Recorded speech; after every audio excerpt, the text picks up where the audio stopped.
mbote bala nyonso ya Times Télévision topesi bino mbote bino oyo bozalaka wana mpona koyoka biso toye kolobela bino ndeko ya Kabila to Fani Kabila epanzani. Fani Kabila traqué par les États-Unis d'Amérique, Fani Kabila attaqué par l'administration américaine. Na moya lelo ou soit depuis lobby Fani Kabila est menacé. Zana ndeko ya Kabila moko auti ko kwela na filet ya américain yango ne to singa bino dans cette émission pour autant comme ndeko Kabila wana to ko lakisa pourquoi il est poursuivi to ko lakisa bino pourquoi il a été arrêté. Yango na singa bino nyonso bi pa ebozali pour s'abonner, pour partager, pour liker et comme ça la biso élément et c'est mon magazine. C'est la deuxième sujet où nous allons vous parler sur alerte sécuritaire au balancé na kati ya ville ya Ituri. Il y a un audio où va congolais moko va se réunir dans pays moko étranger. Bazolinga ba tente sur la vie du général Denis Luboya Kachama. Voilà le gouverneur ya Ituri. C'est un point de presse fait par porte-parole FARDC na kati ya Ituri. Le lieutenant général Gilles, le porte-parole de FARDC Moutou a alerté Yango. On va vous parler, on va vous citer le nom de ces Congolais là. On va se réunir dans le pays mon étranger pour toucher la vie du général de Luboya Kachama pour la gouverneur militaire. Toujours dans cette émission, nous allons vous parler de qui est Joseph Kabila Kabange. Pourquoi Kabila est sanctionné? Pourquoi Batanyon So Kabila ça n'a qu'à gérer, mais Batikala jamais qu'on poursuivre. Vous allez voir ceux qui ont poussé Joseph Kabila. Et Kabila a où tu peux réagir sur la sanction américaine qu'ils ont posé sur lui. Kabila, où tu peux répondre à l'Obinini. Si je vous donne rendez-vous dans cette émission, nous allons vous parler pour continuer à audio ya Kabila, où tu peux le na mo ya lobby sur la sanction américaine a le corona. Puis la déclaration il y a structure qui veut sauver le Congo, il y a Baobé Minakou, Bachadar et autres personnes. Déclaration na bango ba l'Obinini. Puis sortie médiatique il y a Moïse Nyarugambo. Toroche la bino ba déclaration na bango bokomo na musala nini chef de l'état asali o ekoti na bato wana loba bima ba na koloba toujours dans cette émission qu'on va vous parler de cela. Et n'oubliez pas aussi que c'est aujourd'hui que le chef de l'état Fatou Béton va s'adresser à la presse dans il y a 18h partout au Bokozala pour s'abonner pour la brancher. Premièrement, vous devez savoir une chose. Joseph Kabila tel qu'il est là, vous avez 19 au tiré des pouvoir. Kabila n'a jamais parlé. Kabila a fait 6 ans à son lobaki. Silence. Un silence d'un homme qui est mature. Il y avait celle-là où tu interprétais silence à Kabila comme quelqu'un qui est en train d'observer, comme un philosophe, comme un savant. Mais en réalité, silence à Kabila, ils ont qui vont monter. Kabila kota ki na silence mo konzo kande ya muto yo azo raisonner quand même.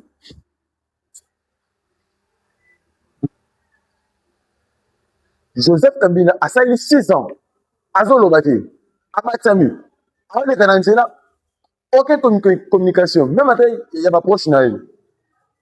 Et Kabila qui a fait autant des années sans parler, Kabila zo reparaître pour la toute première fois au Kabila lobby en 2025. C'était le 23 février 2025. Première apparition de Joseph Kabila sur le plan médiatique. Et Kabila qui sort, non pour quelque chose, mais Kabila sort pour défendre le Rwandais. C'est compliqué.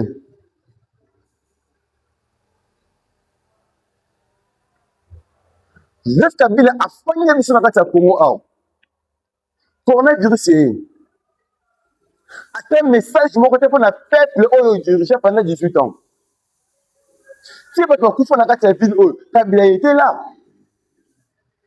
À un message, mon côté, il y a soutien pour la population congolaise. Comme coup dans la coronavirus, Kabila ça l'a monté. Bah, inondation et ça la vie n'a pas de vie qui chasse ça. Dans l'intérieur, bah, tu vas couper. Joseph Kabila n'a jamais réagi. Attends, mon message, il y a mes condoléances à la Kosala Yangote. Il s'est distingué dans le Lengenaï. Tu es un recteur de l'université à Kara. Avec M. Kara, il nous a montré réellement que non. Ce qui se passe au Congo, moi, je ne suis pas dedans. Donc, dans ce cas-là, pouvoir, le Congo ne m'intéresse plus. Si Kabila nous avait donné comme une leçon, c'est ça. Et il y avait beaucoup de personnes. Oh, comment dire qu'on imiter. Ça, c'est imbécilité à Kabila.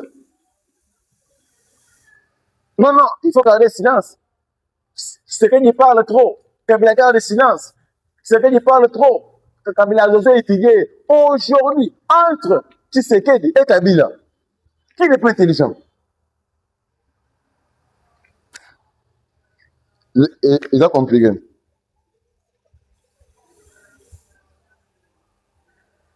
AFCM 23, selon les rapports du gouvernement et de la MONUSCO, Joseph Kabila, silence total.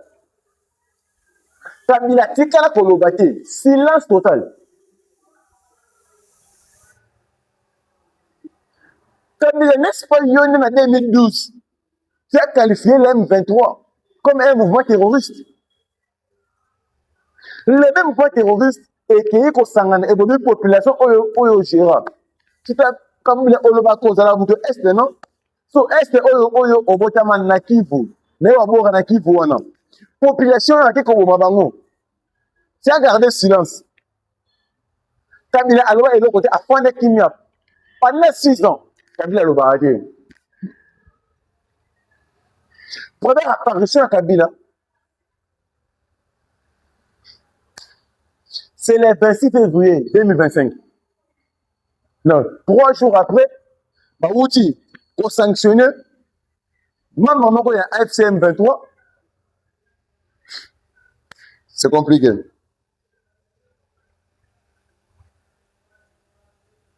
Il a passé.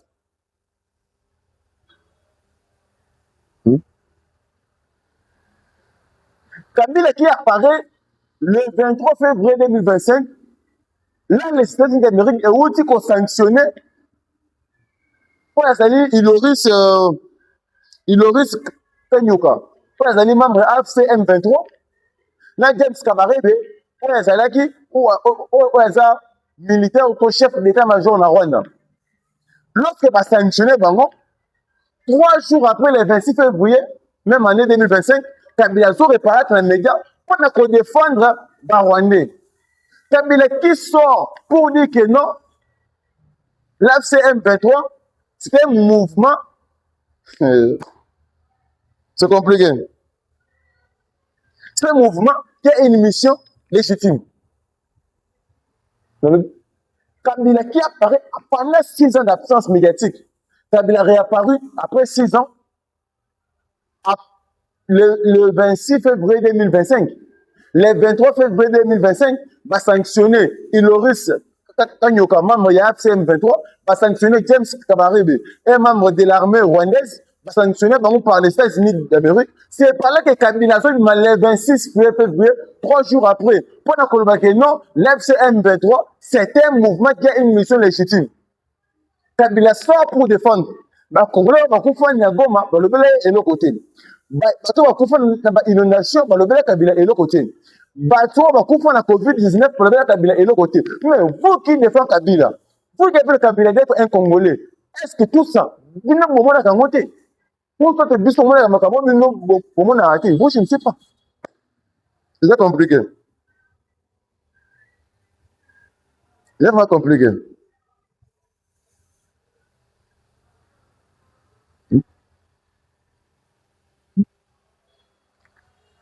Parce que la première sortie médiatique de Kabila Ramani, Kabila sort pour défendre les Rwandais. Kabila Souki Wanate.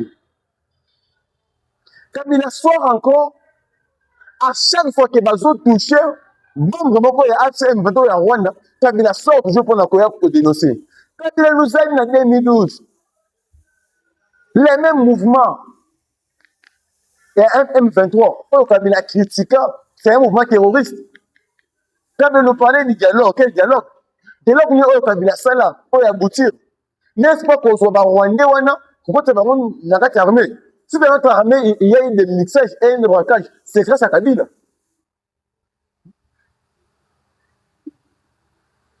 Je tiens à moi l'idée à. Comme le Yémou qui dit autour de non. Il faut arrêter toute personne au balai pour défendre Kabila. Kabila n'est pas quelqu'un à défendre au Congo. Kabila a tué le Congo. Kabila a tué les Congolais. Kabila n'a jamais aimé ce pays. Kabila a tika jamais ko aimé Mokaoui. Aligné à moi tête, à mon côté. Pour l'appui, ils n'ont rien construit au Congo, parce qu'on a dit Moka. C'est pourquoi l'administration américaine, par contre, nous frappé Bango. Il y a un lobby, Bazo Kabila, la famille n'a pas Bazana Matanga.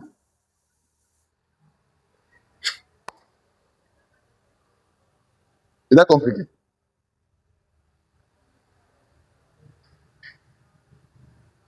Kabila, la famille n'a pas Basali Matanga. Matanga, ma casse. Pourquoi? Tu es un chef de l'État. Moi, je n'ai jamais vu, moi, là. Je n'ai jamais vu. Je ne sais pas ce que Blagnabiso, beaucoup de la idée, beaucoup de gens ont même atteint dans les commentaires. Moi, c'est un chef de l'État, il faut a quitté le pouvoir, a commis rebelle. Moi, je n'ai jamais vu. Chef de l'État, Moko, a quitté le pouvoir pour un rebelle. C'est ici au Congo que Kabila quitte le pouvoir pour devenir rebelle.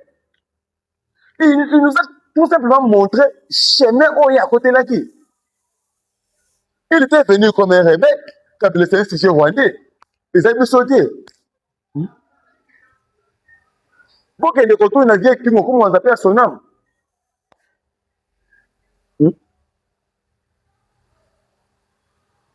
Quand le docteur Tshisekedi disait que tout le Rwanda, ils avaient des informations.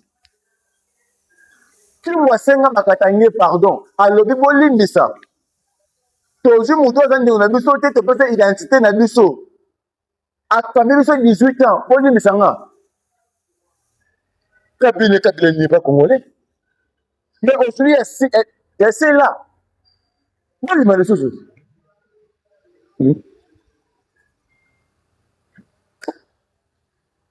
Vous s'abonner, vous partager. Tout le monde selon normal. Joseph Kabila qui réagit après suspension ou sanction sur l'administration Trump. Lorsque Bazo sanctionne Joseph Kabila, il y a ceux-là qui ont au théâtre. Il y a ceux-là qui ont comme si c'était une aventure moi. Mais, et comme il faut plaisir. Lorsqu'on a sanctionné Joseph Kabila, ce que vous devez savoir, sanction économique non c'est plaisant. On n'a pas sanctionné Joseph Kabila pour rien. Kabila nous dit, à quoi tu as avocat na c'est ok il faut pas que le solo là parce que la sanction est en normalité. Avocat na pas que ne peut pas ressemble. Si la sanction est basée sur le pays, c'est un Kabila. Kabila n'allait pas dire makambo le wana. Si Kabila a dit que non, il faut que ses avocats pas qu'ils négocient. S'il n'y a pas de ça va preuve. Kabila a été sanctionné parce que c'est lui qui finance les M23, AFCM 23. C'est lui le parrain de l'AFCM 23. Même si vous les défendez, Bamoise Nyamunga Bonyo Soana, Bachedar Nyosona, Baminap Nyosona, vous connaissez très bien que c'est Kabila qui est derrière cette rébellion. C'est Kabila qui déstabilise la RDC. Par la mafia, par vos intérêts privés. Il y a un votre conscience vous interpelle chaque jour. Que Kabila, c'est Kabila qui tue. Vous avez peur, vous avez peur. C'est pourquoi des vrais hommes, ce sont de la mer Mende. Il y a des choses de la mer Mende. Des chedars, des minacs ou des moulins et d'autres mozabs aventuriers. Comment vous voyez très bien que non? C'est cette personne qui tue à l'Est. Mais vous savez, on a beaucoup de temps chaque jour. Ce qui est moi, c'est que non. États-Unis, il faut être au milieu. Il y a comme un médiateur entre le Congo et le FCM23. Comment ils sont sanctionnés quand Qu'est-ce que le Congo a fait? Au moins, qui Congolais, à côté Rwanda, avec Makuna.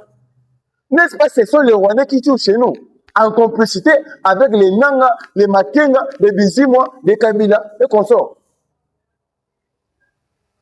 Mais ce n'est pas normal. Ce n'est pas normal. Nous devons réfléchir. On doit quitter par des sentiments. Tout ce qui est par plaisir, par sentiment, par loyauté, c'est-à-dire que non, Raïs Oumela. Ah, Oumela, c'est Kabila qui tue. Je n'ai pas nous quand tu le bango. Il a compliqué. Je n'ai pas nous quoi Koloba. Alors, avant qui était dans l'Est, alors que nous comprenons ça par militaire, dans le front. Or, ils étaient seuls face à tout un groupe de gens. Kabila a utilisé Bangonyoso. Tout dernier mois, il y a mon gars bossé qui va n'animer. Toi, tu es Congolais, toi, tu es Congolais.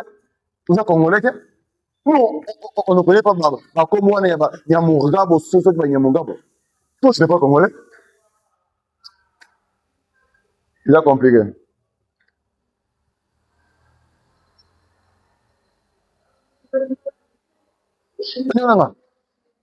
Les sanctions américaines pèsent sur Kabila. Et la paix a changé de côté. Kobanga et continue à faire Kabila. Va sanctionner Kabila. Est-ce que vous avez communiqué à moi encore? Il y a PPRD. Mais ça là. Parce que Kobanga. C'est ça là. C'est là qui s'appelait pour circuit. Dans le bien, Kabila est sanctionné par les États-Unis d'Amérique. Professeur Emmanuel Chadar, aux Awad. Où on était? Le dernier essai à communiquer. La mer rouge, où ça marche?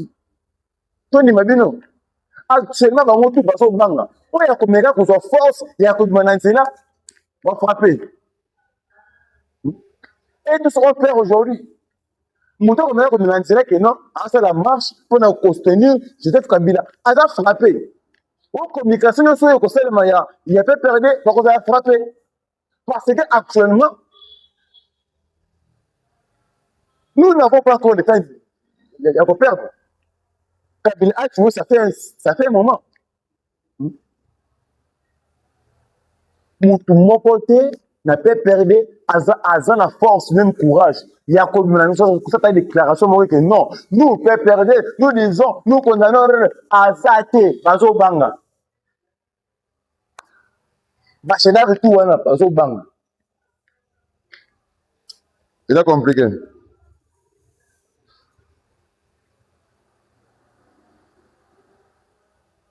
Peut perdre et Mananzila. Et c'est la marche. Et moi, c'est un monde. C'est ça l'État pour ça communiquer. Pourquoi? Et tous sont visés par les États-Unis de l'Amérique. Et chaque personne qui collabore avec Joseph Kabila, il est temps. Pourquoi tu as ma relation avec nous? Les gars, à autour de ma relation avec Kabila, pour aller à l'EKI. Les gars, l'EKI. C'est compliqué. Les sanctions contre le frère biologique, il y a Joseph Kabila Kabangi. Dans le bien, va sanctionner Joseph Kabila Kabangi, un homme d'affaires auto-élu congolais. Les milliardaires congolais est sanctionné par les États-Unis d'Amérique.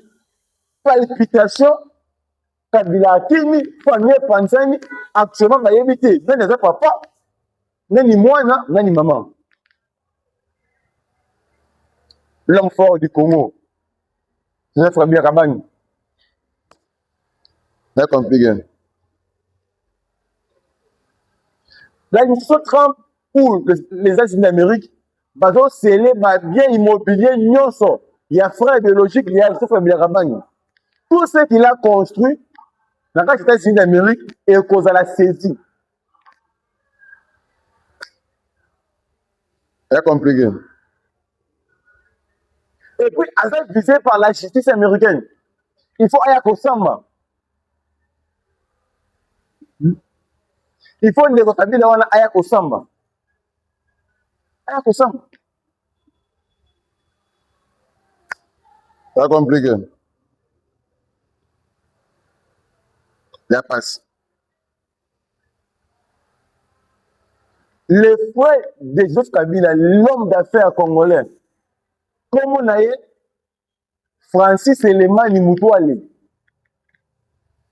Bamisemba Yembaye, Abouaka Makas, na musicien. C'est un milliardaire congolais. Francis Elemani Mutuale, il est le frère biologique de Joseph Kabila Kabangi, visé par la justice américaine. Il y a bien dans le monde entier. Il y a bien bozui. Visé par la justice américaine. Kokima. Maintenant, quand on a Congo, on a l'étranger. Nous, c'est scellé. Immobilier, tout. Bien, nous, bloqué par la trésor américaine. Parce qu'il y a des gens qui ont fait des il y a une palpitation. Maintenant, il y a un côté dans Rwanda. Kagame Mangu na Tanzanie. Bakeye kosenga la présence de Tanzanie. Aya koto Asolola Félix Bachana se Kabila zo kufa. Pourquoi bien nyonso ya Kabila eza bloqué. Bazo kanga yango. Ba ici pour bakeye koloba non, tu vois Kabila a beaucoup investi ici à Tanzanie, azana ba banque, azana ba société, ba izini za koto tout consort, il faut sécuriser chef Kabila Kabangi kende kuna bona boy. Déplacement ya Paul Kagame na Tanzanie eza pour rien te. Akei ko senga la présidence tanzanienne Asolola Félix Bachana se sinon ba sele ba benyo so Kabila tozo si se boy. Si tu as un maboko boy, tu tiens un nolo. La presse. Les frères de Kabila, Francis Elemani Mutuale, parce qu'il faut que Kabila, il y a encore Azala Kabila Kabangete. Comment les alliés, Hippolyte, Kanambe, Kazemere Mutuale. Comment Kabila Isalaka? Hippolyte, Kanambe, Kazemere Mutuale. Et nous avons été visé par la justice américaine, comme on a été Francis Elemani Mutuale. C'est compliqué.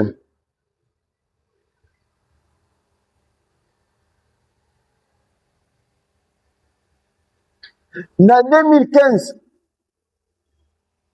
ils ont un journal qui a Bloomberg, ils ont consacré dans le patrimoine, dans les ressources économiques. Et il y a qui est sur les ressources économiques de la famille Kabila. Frère, vous trouvez que non, les messieurs en question, à son moment, de 2015 à 2018, à Zana immobilier dans les États-Unis d'Amérique. C'est un homme riche. C'est un patron, ce monsieur-là, Francis, c'est le man Moutouali, Kabila. C'est un homme riche. Mais quand nous voulons parler de tout ça, il y a des Congolais qui nous traitent des aventuriers, comme nous, on le maîtrise rien. Il y a ce qu'on est mignon, il y a qu'on le bat assis. Pour défendre Kabila, un rebelle. Pour défendre Kabila, un sorcier. Kabila, c'est lui qui massacre la population chaque jour. Kabila, Zongo, mais qu'on y a sort. Kabila, c'est un Congo. Il y a un peuple congolais. Moutou, nous avons si ma Kabila. Alors, nous avons retourné. Alors, il faut que tu aies moussé dans la vie. Kabila, c'est le Nyame qui l'a. Kabila, c'est un mouton qui a plein d'unité. Chaque personne a si ma Kabila. C'est ça le temps humain. Ma soeur est déjà. C'est comme tout autant au Roma Nyamekila. Pour que le cité. C'est compliqué.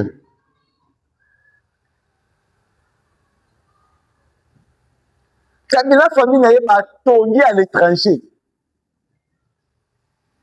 Vu que ma vie est de mon akana Congo awa. Faut moni ba enje belé na Congo awa. La entreprise eza ya bengeti, ba libanais, eza ya Kabila. Et l'administration américaine est sans information tout. Donc comment lui ngolo leja. Ba bisier ce qui les eza yo quand ta relation na Kabila. Ce que c'est yo que tikango. Ngolo leja ça le point de presse à lobby à tikne makamu ya Kabila. Leja récupéré Kinga tipé, ils ont déjà encerclé. Kabila toujours diminué. Il y a un moment palpitation et Zui Kagame akimi mango. Aki en Tanzanie, aki osenga aide. Basunga, Kabila boyna boye, Kabila boyna boye. Kabila lobby azo chaba. Ah, Congo, Bando na bo s'abonner, bo partager, bo liker. So voilà mituna, bo tchela bisika na ba commentaire tout solo. Kabila lobby aza contre ba sanction au baché sérieux. Ako installer cabinet moko ya ba avocat. Bala ndela yango. Ouais, mais ça va pas preuve. Non. Mais c'est Kabila. Population congolaise non ça va preuve. Si ces sanctions et c'est là qu'on pesait que pourquoi pas congolais bolo ba que ça ne pèse pas. Kabila quoi que jamais comme un meilleur comme meilleur. Si ba sanction oh c'est là qu'on pesait que Kagame a kokakite kokende Tanzanie pour na négocier na Kenya. C'est parce que ça pèse. Et actuellement, chaque membre de Kabila peut à côté les c'est la force de les États-Unis d'Amérique à cause de la frapper. À cause de la frapper. Il faut me remarquer histoire à Congo et comment on a pas congolais. Kabila ça quoi nyama yekila.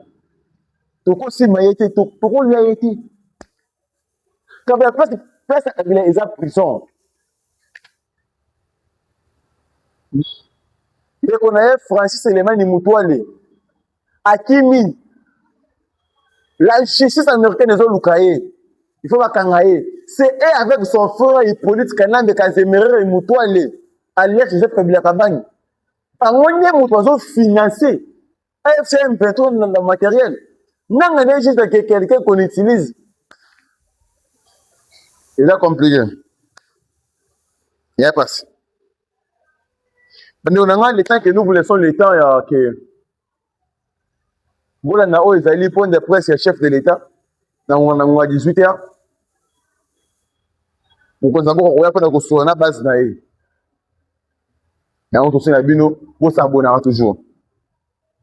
Alors ce qui fait la carte Ituri. Et ça va congolais moko va se retrouver dans la ville moko. Bazawana basali complot contre le général Ituri. C'est là compliqué. Contre le lieutenant général Johnny Lubo Yakashama, le gouverneur militaire Ituri. De un, moi na Museveni alinga attaqué tout amboma le gouverneur militaire Ituri. Le lieutenant général Johnny Lubo Yakashama a ebisa Eliazan Kashama. Aya. Les lots, ce sont des Congolais qui vont se réunir dans le pays étranger, tout le monde va Congo. Balobi basangani, il faut pas côté Ituri, bon en général, dès que il y a un empêché bango, pas côté na Ituri.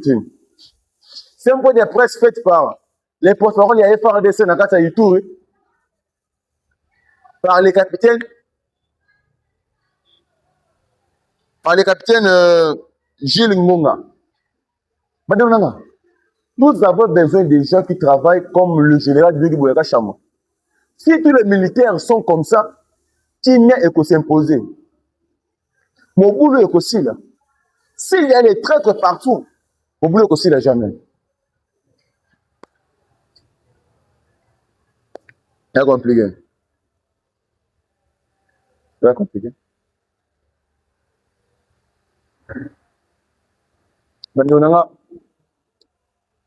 merci mingi bozaki ebele mpona kolanda biso merci mingi bipai bozali merci ebele bosabone bopartage bolike